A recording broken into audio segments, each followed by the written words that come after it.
Hansı maşını almaq daha məsləhətdir?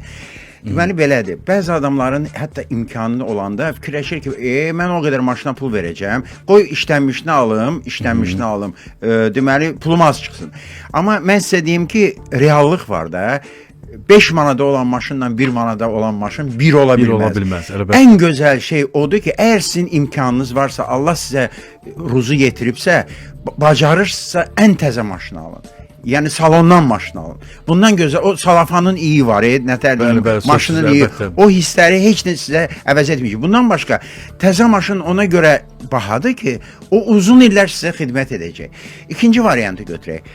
O qədər imkan yoxdur. İmkan var, o qədər yoxdur. Onda fikrinizi 3-4 ilin, 2-3-4 ilin maşınına diqqət getirin. Niyə Ceyhun? İş arasındadır ki, salondan ki maşın çıxdı, istəyirlər yaxşı vəziyyətdə olsun, əla vəziyyətdə olsun, təzə olsun. Salondan çıxdı, 2-3 il ərzində maşın qiymətinin 15-20%-ni itirir və sizin artıq imkanınız çatacaq o maşını almağa.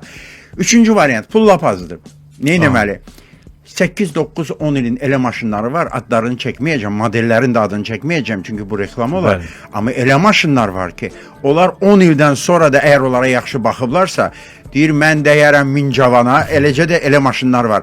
Amma burada bir məsələ var, bunu barədə biraz sonra danışacağıq, o maşının deməli yoxlatdırması barədə. Bir də nəyi demək istəyərdim Ceyhun?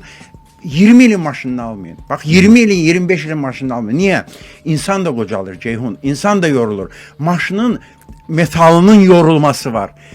Güya xarab deyil, amma yorulur, iki bölünür, rezinlər quruyur. 20 ilin, 15 ilin maşında bütün rezinlər, özünüz bilirsiniz ki, xarici maşınların deməli rezin hissələri də bahadır, adi rezin hissələri də. Maşın yorulur, dəmir yorulur, dəmir yumşalır. Ona görə də elə həmin o əgər yorursa elə insanın özü də yorulacaq, sürücü olaraq insan da yorulur, insan da qocalır, maşın da qocalır.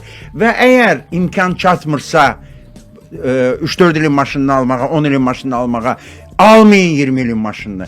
Biraz Allah'a arzu eləyin ki, sizə ruzu yetirsin. Heç olmasa 8-9 ilin maşınını. Amma yaxşı olur. Amma arzu eləyəndə bir şey də var Ceyhun. Arzu eləyəndə gərək böyük arzu eləyəsən. Deməli, deyirsən ki, ay Allah, mənə 10 ilin maşınının pulunu getir, o sana 10 ilin maşınının pulunu getirir. Sən deyirsən ki, ay Allah, mənə təzə maşının pulunu getir. Onda ola bilsin ki, indi imkanı olsa sizə təzə maşının pulunu göndərəcək. Daha indi imkan olmasa 10 ilin.